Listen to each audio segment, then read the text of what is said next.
அனைவருக்கும் வணக்கம்.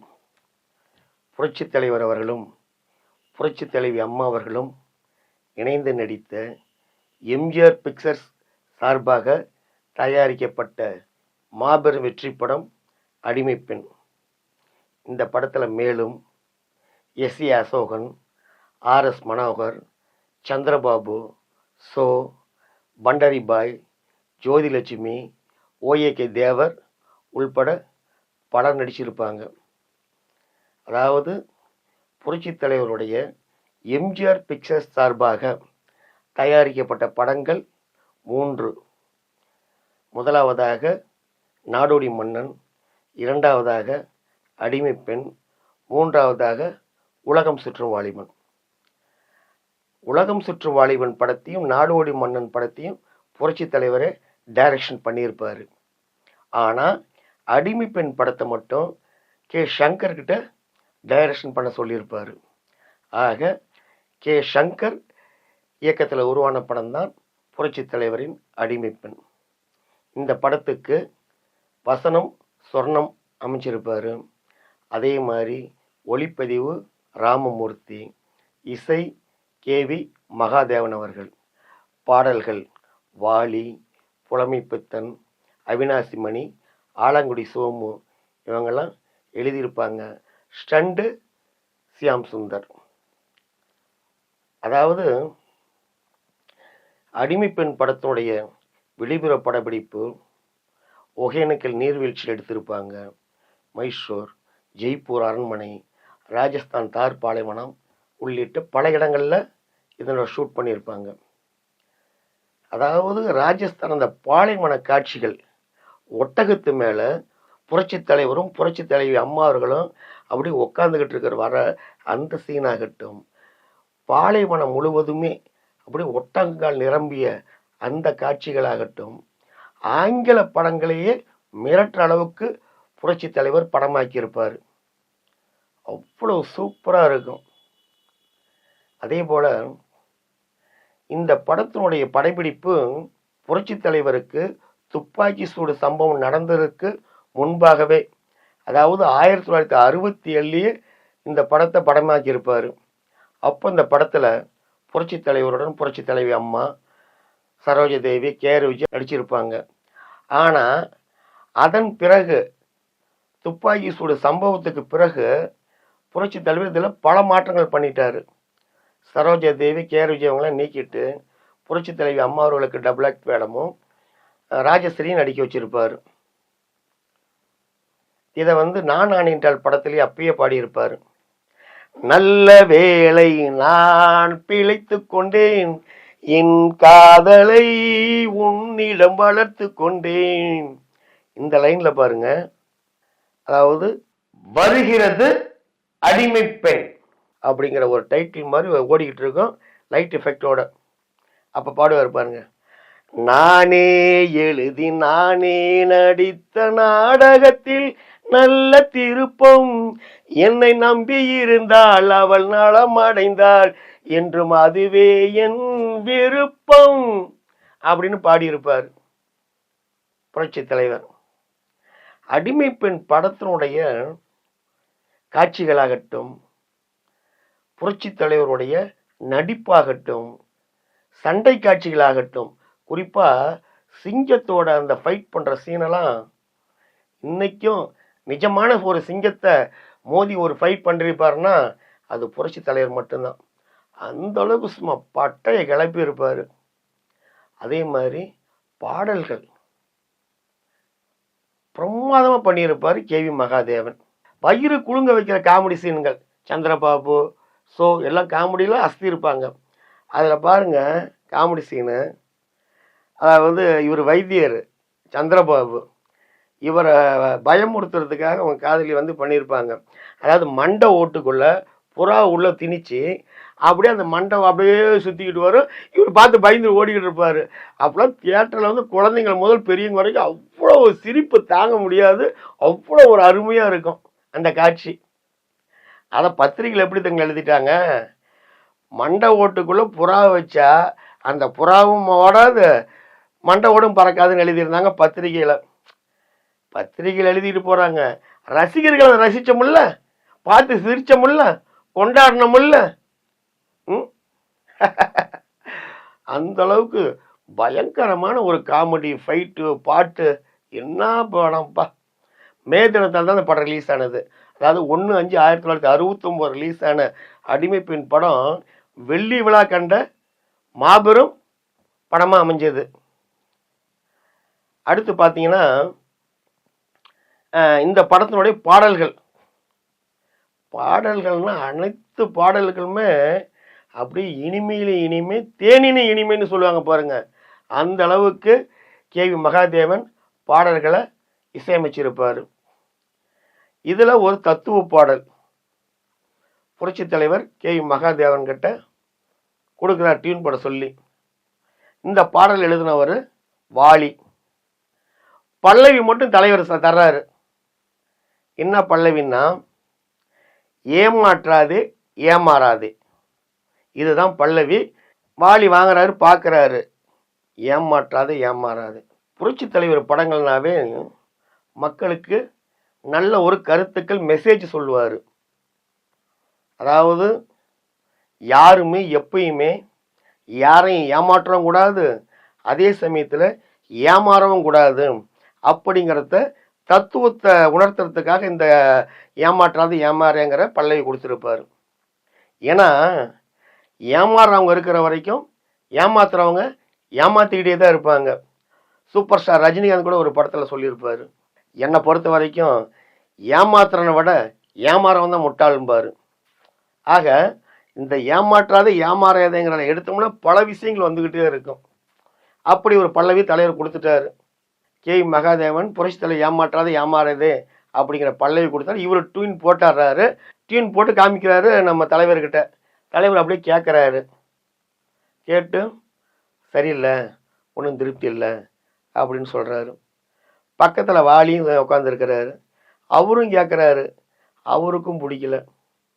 இன்னொன்று தெரியுங்களா, தலைவர் இந்த ஏமாற்றாது ஏமாறாதேங்கிற பல்லவி கொடுத்து அதற்கு பின்னாடி வரக்கூடிய சரணங்களை எழுதுறதுக்கு வாலிக்கு 3 நாள் ஆச்சுங்களாம். அப்படின்னு எந்த அளவுக்கு ஒரு வாலி மெனக்கட்டிருக்காரு இந்த பாடல் வரிகள் அந்த அளவுக்கு வரணுங்கிறதுக்காக. அடுத்தடுத்து போகுது நாள். முதல் நாள் வர்றாரு, கேட்குறாரு, டியூன் போடுறாரு கேவி மகாதேவன். தலைவர் பிடிக்கலங்கிறாரு, நோ சொல்கிறாரு. 2வது நாள் வர்றாரு, டியூன் போட்டு வேற தர்றாரு, அதையும் பார்க்குறாரு, பிடிக்கல, போயிடுறாரு. இப்படியே 1 நாள் 2 நாள் 3 நாள் 5 நாள் தொடர்ந்து இவர் பெரிய ஜீனியஸ். கேவி மகாதேவன் மிகப்பெரிய ஜீனியஸ். ஆனால் அப்படி அவர் போட்ட அந்த டியூன் தலைவருக்கு பிடிக்கல, என்ன செய்யறது? ஒரு 5-6 நாள் ஆயிடுச்சு. கேவி மகாதேவனுடைய உதவியாளர் புகழேந்தின்னு இருக்காரு. அவர் என்ன சொல்கிறாரு, ஏங்க இப்போ இந்த டெய்லியுமே நம்ம டியூன் போடுறோம், தலைவருக்கு அது பிடிக்கலையே, இதில் கொஞ்சம் சேஞ்சு பண்ணால் என்ன, ஒரு மாற்றம் பண்ணால் என்ன, வரிகளை கொஞ்சம் எக்ஸ்ட்ரா பண்ணால் என்ன அப்படிங்கிறாரு. உடனே அதுக்கு கேவி மகாதேவன் சொல்கிறாரு, இது மக்கள் திலகம் எழுதி கொடுத்த வார்த்தைகள், இதை நம்மளால் மாற்ற முடியாது அப்படிங்கிறாரு. அவர் சொல்கிறாரு, வரிகளை நான் மாற்ற சொல்ல, எக்ஸ்ட்ரா 2 சொற்களை சேர்த்து தான் சொல்கிறேன் அப்படிங்கிறாரு. இவர் அப்படி பார்க்குறாரு, எக்ஸ்ட்ரா சொல்ல சேர்த்துறதா, என்ன சொல்கிற அப்படிங்கிறாரு. ஆமாம், நம்ம டெய்லியும் ஏமாற்றாதே ஏமாறாதே, ஏமாற்றாதே ஏமாறாதே, இதுக்கு தான் நீங்கள் டியூன் போட்டுக்கிட்டு வர்றீங்க. ஆனால் டியூன் ஒன்று கூட ஒர்க் அவுட் ஆகலையே, சரியாக அமையலையே. அதனால இப்போ நான் என்ன சொல்கிறேன்னா, ஏமாற்றாதே ஏமாறாதே 2 வார்த்தை தான் இருக்குது. அதுக்கு பக்கத்தில் ஏமாற்றாதே ஏமாற்றாதே போடுங்க. அடுத்த வரி ஏமாறாதே ஏமாறாதே அப்படின்னு போடுங்க, நல்லா இருக்கும், ட்ரை பண்ணி பார்க்கலாம் அப்படிங்கிறாரு. இவர் பார்க்குறாரு கேவி மகாதேவன். அப்படியே அவர் சொல்லி பார்க்குறாரு, ஏமாற்றாதே ஏமாற்றாதே ஏமாறாதே ஏமாறாதே ஏமாறாதே. அட, வார்த்தையை சொல்கிறதுக்கு நல்லா இருக்குது, டியூன் போட்டால் இன்னும் பக்காவாக வரும்ன்ட்டு டியூன் போடுறாரு.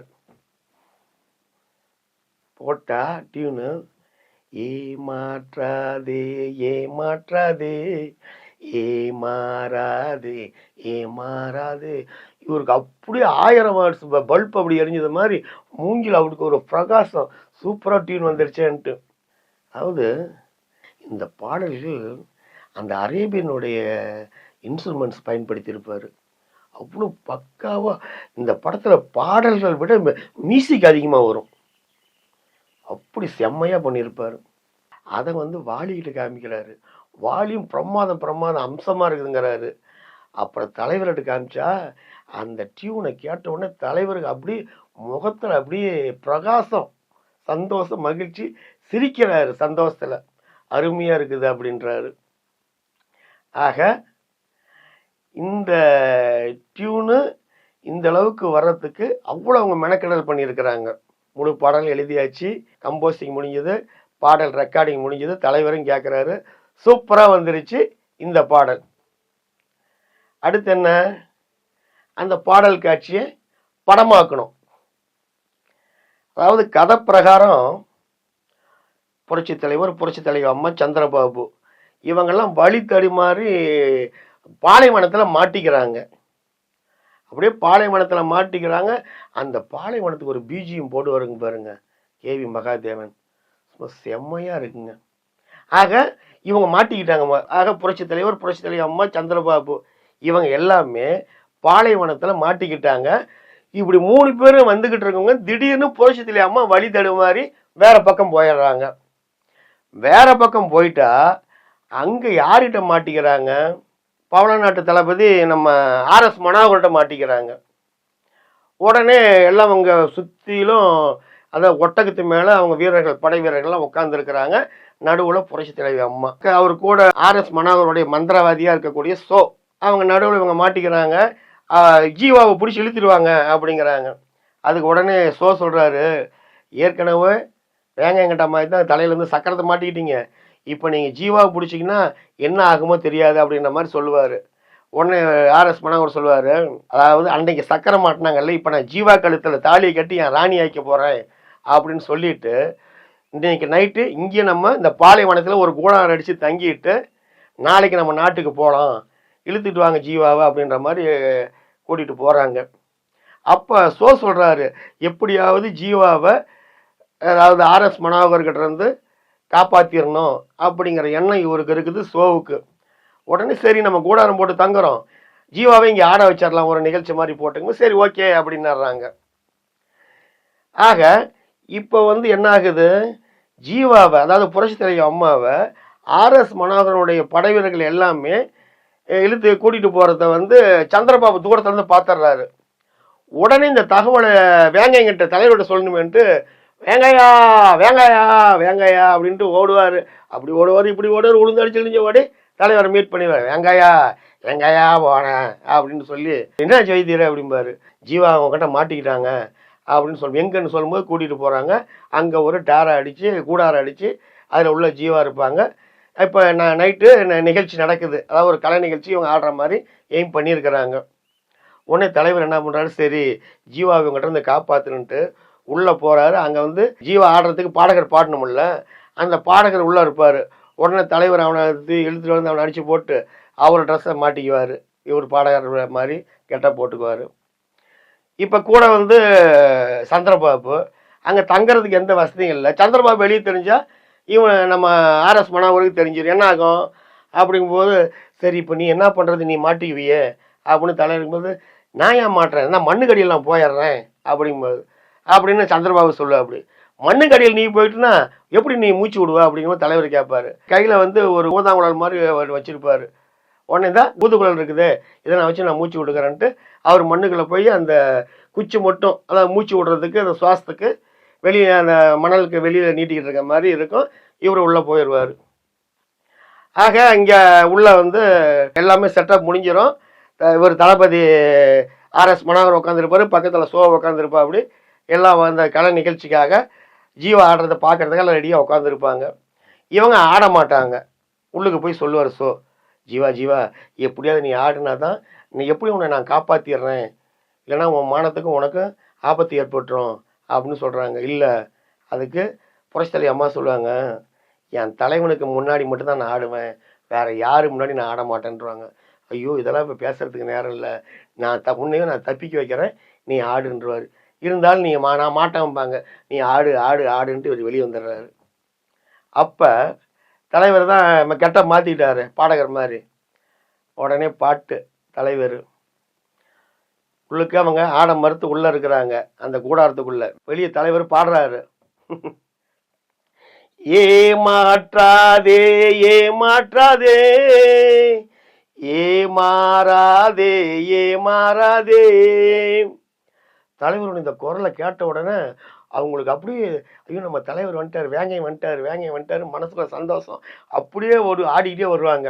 ஏமாற்றாதே ஏமாற்றாதே ஏமாறாதே ஏமாறாதே. இந்த இருட்டுக்கும் பார்க்கின்ற விழி இருக்கும், அந்த சுவருக்கும் கேட்கின்ற காதிருக்கும். இந்த லைன் பாருங்க, நல்லா கவனிங்க. அப்பெல்லாம் ஒரு பழமொழி சொல்லுவாங்க, என்னான்ட்டு, பகல்ல பார்த்து பேசுங்க, ராத்திரில அதுவும் பேசாதீங்க அப்படின்னு ஒரு பழமொழி இருக்குது. சொல்ல கேள்விப்பட்டிருப்பீங்களே, அந்த லைன் தான் இதில் சொல்லுவாரு. அந்த இருட்டுக்கும் பார்க்கின்ற விழி இருக்கும், எந்த சுவருக்கும் கேட்கின்ற காதிருக்கும், சொல்லாமல் கொல்லாமல் காத்திருக்கும், சொல்லாமல் கொல்லாமல் காத்திருக்கும், தக்க சமயத்தில் நடந்ததை எடுத்துரைக்கும். ஏமாற்றாதே ஏமாற்றாதே ஏமாறாதே ஏமாறாதே. புரட்சி தலைவர் பாடுவார். பாடிக்கிட்டே இருக்கும் பொழுது புரட்சி தலைவி அம்மா விதவிதமான உடைகளை வருவாங்க. இப்போ அடுத்து இவர் தலைவர் இசைக்கருவிகளை வாசிப்பார், இவங்க ஆடுவாங்க. தலைவர் பாடுவார், இவங்க ஆடுவாங்க. அடுத்து தலைவர் இசைக்கருவி வாசிக்கிட்டே இருப்பார், அம்மா வேறு ஒரு உடையில, அதாவது அடுக்கு கவுன் போட்டுக்கிட்டு வருவாங்க. போட்டுக்கிட்டு இப்படி வருவாங்க, அப்படி ஆடிக்கிட்டே வருவாங்க. தலைவர் பாடுவார். அப்போ பார்ப்பார், தலைவர் பார்ப்பாரு, அவங்க அப்படியே ஆடிக்கிட்டே வருவாங்க. தலைவர் பாடுவார் பாருங்க. நிழல் பிரிவதில்லை தன் உடலை விட்டு, அது அழிவதில்லை காலடிகள் பட்டு. நிழல் பிரிவதில்லை தன் உடலை விட்டு, அது அழிவதில்லை காலடிகள் பட்டு. புரட்சி தலைவி அம்மா அந்த ஊதுகுழல் பக்கத்தில் அப்படி போவாங்க. அதாவது சந்திரபாபு மூச்சு விடுறாரு பார்த்தீங்களா, அந்த ஊதுகுழல் தட்டி விட்டுட்டா அவருக்கு ஆபத்தாயிருமே அப்படிங்கிறத இவங்களுக்கு தெரியாதுங்கிறத தன்னுடைய பாட்டால உணர்த்துவார் தலைவர். அந்த வரியை கேட்பாருங்க. அவங்க என்ட்ரி ஆகும்போது தலைவர் பாடுற பாருங்க. நீ நடமாடும் பாதையில் கவனம் வைத்தால், நீ நடமாடும் பாதையில் கவனம் வைத்தால், இங்கு நடப்பது நடமாய் நடந்து விடும், இங்கு நடப்பது நலமாய் நடந்து விடும். ஏமாற்றாதே ஏமாற்றாதே ஏமாறாதே ஏமாறாதே. ஆக இந்த பாடலை பாடிக்கிட்டு புரட்சி தலைவி அம்மா அப்படியே இழுத்துல பக்கத்தில் இங்கே நிறுத்திக்குவாரு, அங்கே போயிடக்கூடாதுன்ட்டு. இப்படி நிறுத்தும் போது இவங்க அந்த கூடாரத்துக்குள்ள ஓடிடுவாங்க. இவங்க கூடாரத்துக்குள்ள போடணும் உடனே டென்ஷன் ஆகி அப்படியே நம்ம ஆர்எஸ் மேடம் ஏஞ்சி அப்படி எழுந்திருப்பாரு, என்னாச்சு திடீர்னுட்டு அப்படின்ட்டு. பக்கத்தில் இருந்த ஷோ அப்படியே திருட்டு மொழி முடிச்சு ஐயோ போச்சு என்னாச்சு ஏதாச்சு இவரு வர பிடிச்சிட்டாரு, அவங்க ஓடுறாங்க என்ன ஆகுதுன்னு தெரியலன்ட்டு இப்படி பார்த்துக்கிட்டு இருக்கும்போது அடுத்து மியூசிக்கு புரட்சி மறுபடியும் ஆடிக்கிட்டே வருவாங்க. அவங்க எப்படி தெரியல ஆடிட்டு வருவாங்க, எந்த கட்டப் தெரியுங்களா, சும்மா கால் அப்படி இது வரைக்கும் மேளம் முரசு முரசு அப்படி தட்டிட்டு மியூசிக் செம் பிஜிஎம் மியூசிக் போடுவாங்க. சும்மா தலைவர் ஒரு பக்கம் மியூசிக் அடிப்பார், ஊதுவார், மியூசிக் போடுவார். இவங்களும் அப்படியே அந்த மோடத்தை அந்த முரசை அடிச்சுக்கிட்டே அப்படியே ஆடிக்கிட்டே வருவாங்க. இதை என்ன தெரியுங்களா சொல்லியிருக்காங்க தலைவர்கிட்ட, இந்த பாடலுக்கு நான் ஒரு புதுவிதமான ஒரு கெட்டப்பில் இந்த மாதிரி முரசெல்லாம் வச்சு நான் ஆடுறேன்னு இருக்காங்க. தலைவரும் ஓகே பண்ணிட்டாங்க. ஆக அப்படி அவங்க அந்த அந்த மியூசிக் தகுந்த மாதிரி இவங்க அந்த கையில் அந்த மேளத்தை அப்படியே அடிச்சு முரசை அப்படியே அடிச்சுக்கிட்டே ஆடுறது அவ்வளோ ஒரு அருமையாக சூப்பராக இருக்குங்க. இதைத்தான் நம்ம சிங்காரவேலன் படத்தில் உலகநாயகன் கமலஹாசன் கூட பாடியிருப்பார். பம் சிக்கு பம் சிக்கு பம் சிக்கு பம் சிக்கு பம் சிக்கு பம் சிக்கு பம் பாபம் கக்கா கி கி கி கி கு கு கு கே கே கே கே கே. கக்கா கிக்கி கியூ குக்கு குக்கு கே. புதுச்சேரி கச்சேரி எக்கச்சக்க பாட்டு ஒண்ணு பிடிச்சேன். புது கைகள் ஆச்சாரி வரதாச்சாரி போல நடிச்சேன்.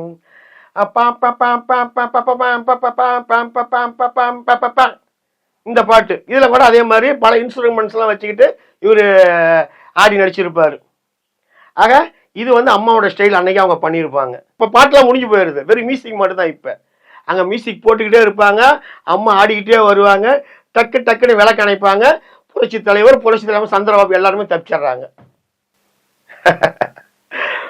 இதுதான் அடிமையின் பெண் படத்துடைய அந்த ஏமாற்றாது ஏமாற்றாது ஏமாறாது ஏமாறாதே பாடலும் அந்த பாடலுக்கான காட்சியினுடைய அந்த அமைப்பும். அதாவது புரட்சி தலைவருடைய பாடல்கள் அனைத்திலுமே அனைத்து பாடல்களும் சிறப்பா இருக்கணும். அந்த பாடல் வரிகள்ல கருத்து இருக்கணும். அதை வந்து அந்த பாடல்கள் அனைவரும் கேட்குற மாதிரி இசையமைக்கணும் அப்படிங்கிறதுல ரொம்ப கவனமாக இருப்பார். அதுக்காக பல ரிஸ்க் எடுப்பார். ஆக அப்படி ஒவ்வொரு பாடல்லையும் சரி, அந்த பாடல் உருவாகிறதுலையும் சரி, இவர் அந்த அளவுக்கு ரிஸ்க் எடுத்ததுனால தான் இன்னைக்கும் காலத்தால் அழிக்க முடியாத இனிமையான பாடல்களை நம்ம காது குளிர கேட்டுக்கிட்டு இருக்கிறோம். அப்படி அவர் எடுத்த பாடல்களை காட்சிப்படுத்தும் பொழுது அந்த காட்சிகள்ல இத்தனை அம்சங்களும் இருந்தாதான் அந்த இசையமைக்கப்பட்ட பாடல்கள் முழுமை பெறும். அப்படிங்கிறதுக்காக அந்த காட்சிகளுக்கு அவ்வளோ முக்கியத்துவம் கொடுத்ததுனால தான் இன்னமும் அந்த படங்களை நாம பார்த்துக்கிட்டு இருக்கிறோம். என்னங்க, நான் சொல்றது சரிதானே? அப்படி சரின்னு நினைச்சீங்கன்னா இந்த வீடியோ உங்களுக்கு பிடிச்சிருந்தா லைக் பண்ணுங்க, ஷேர் பண்ணுங்க, கமெண்ட் பண்ணுங்க. மறக்காமல் எம்ஜிஆரும் ஏஎஸ்ஆரும் டிவியை சப்ஸ்கிரைப் பண்ணுங்க. வணக்கத்துடன் உங்கள் ஏஎஸ் ரவிச்சந்திரன். பாய்.